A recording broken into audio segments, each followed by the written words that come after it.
আসসালামু আলাইকুম এভরিওয়ান। অনেকেই আমরা বাসায় বিফ স্টেক ট্রাই করে, বাট অ্যাকচুয়ালি এই রেসিপিটা ভালো মতো না জানার কারণে আপনাদের বিফ স্টেকটা পারফেক্ট হয় না বা অনেক সময় মাংসটা ড্রাই হয়ে যায়। তো আমি একদম অথেন্টিক একটা রেসিপি দিলাম, এটা হুবহু ফলো করবেন, তাহলে দেখবেন যে একদম ভালো রেস্টুরেন্টের মতো ভালো মানের একটা স্টেক আপনার বাসাতে বানিয়ে খেতে পারবেন। সো আমি এখানে নিয়েছি বিফের মাংস। এটা যে স্টেকের মাংসই হতে হবে তা না, এটা আমি অ্যাকচুয়ালি মাংস কেনার সময় এটা আমি দেখে নিয়ে ওখান থেকে আমি কাটার সময় রানের মাংস থেকে আমি আলাদা আলাদা করে নিয়েছিলাম। আর যদিও এই রেসিপিটা আমি ঈদের আগে করেছি, যার জন্য আমি কিনেছিলাম তখন। তো প্রথমে আমি এই স্টেকের মাংসগুলোকে ভালো মতো ধুয়ে তারপরে পানিটা একদম টিস্যু দিয়ে বা সাদা কাপড় দিয়ে ভালো মতো এটা মুছে নিতে হবে। মুছানোটা খুব জরুরি, পরে বলবো কেন জরুরি। তো আমি প্রত্যেকটা স্টেকের মাংস আমি এভাবে টিস্যু দিয়ে অনেকগুলো টিস্যু ইউজ করে আমি মুছে নিয়েছি। তারপর আমি উপর থেকে দিয়ে দিচ্ছি ব্ল্যাক পেপার। আমি সবগুলোর উপরে আমি একটু দিয়ে নিচ্ছি ভালো মতো।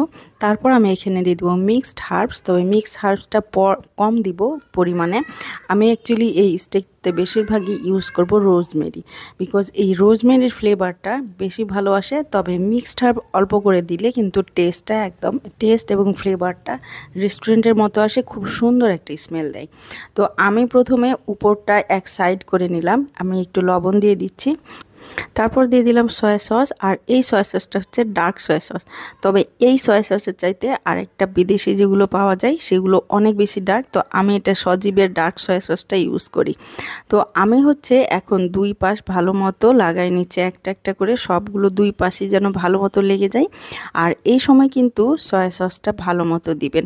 সয়া সসের টেস্টটা কিন্তু অনেক ভালো আসে। আমি আরেকটু রোজমেরি দিয়ে দিচ্ছি, রোজমেরির ফ্লেভারটা অনেক ভালো আসে, এর জন্য ভালো মতো আমি লাগাই নিচ্ছি।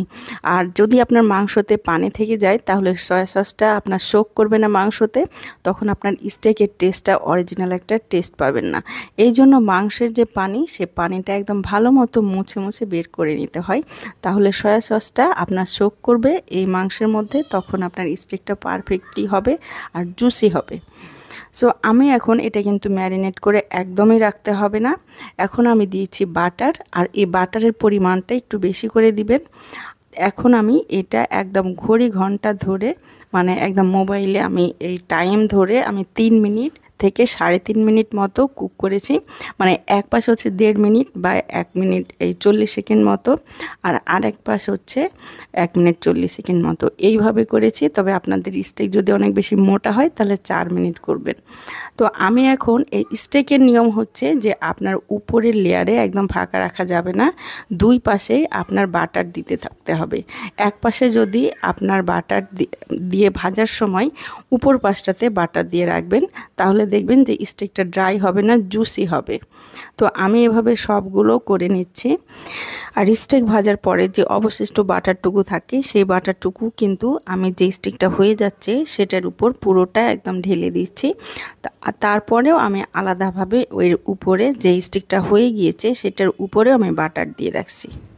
মানে আপনার স্টেকটা যখন হয়ে যাবে তার উপর পাশটা কিন্তু ফাঁকা রাখা যাবে না, তার উপরেও 1 চা চামচ করে বাটারটা দিয়ে রাখবেন।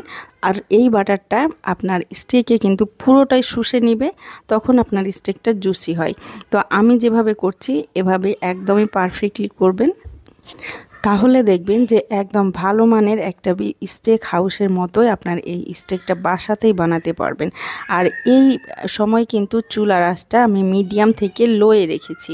যদি হাইয়ে দেন তাহলে কিন্তু মাংস থেকে অনেক বেশি পানি বের হয়ে যাবে। সো যখন আপনি দেখবেন যে হয়তোবা চুলার জালটা না বুঝতে পারেন, যখন দেখবেন মাংসের পানি বের হয়ে যাচ্ছে তখন কমাই দিবেন। এইভাবে আমি সবগুলো স্টেক বানায় নিয়েছি। তারপর আমি এই স্টেকের উপরে বাটার দিয়ে আমি 10 মিনিট রেখে দেই। এখন আমি যে বাটারটা আমি এখানে ছিল আর তার সাথেও একটু মিক্সড হার্বস আবার রোজমেরি দিয়ে আর বাটার দিয়ে আমি ভেজিটেবলগুলোকে 2 মিনিট সেদ্ধ করে নিয়ে আবার সটে করে নিলাম অল্প একটু লবণ দিয়ে। তারপর এই তো আমার হয়ে গেল বিফ স্টেক। আমি এটার উপরে অনেকগুলো বাটার দিয়েছিলাম, দেখতে পাচ্ছেন সবগুলো একদম সোক করে নিয়েছে। তারপর আমার কাটার সময় আমি আপনাকে দেখাই দিচ্ছি। এটা দেখতে পাচ্ছেন পারফেক্টলি একটা কালার আসছে, খুব সুন্দর হালকা একটা পিঙ্ক পিঙ্ক কালার আসছে। আর এই যে দেখতে পাচ্ছেন আমার এই প্লেটের মাঝখানে বাটারগুলো জমা হয়েছে, মানে একটু জুসি জুসি ভাব হবে। তো আমার এই রেসিপিটা যদি ভালো লাগে থাকে অবশ্যই আমাকে একটু ফলো করবে।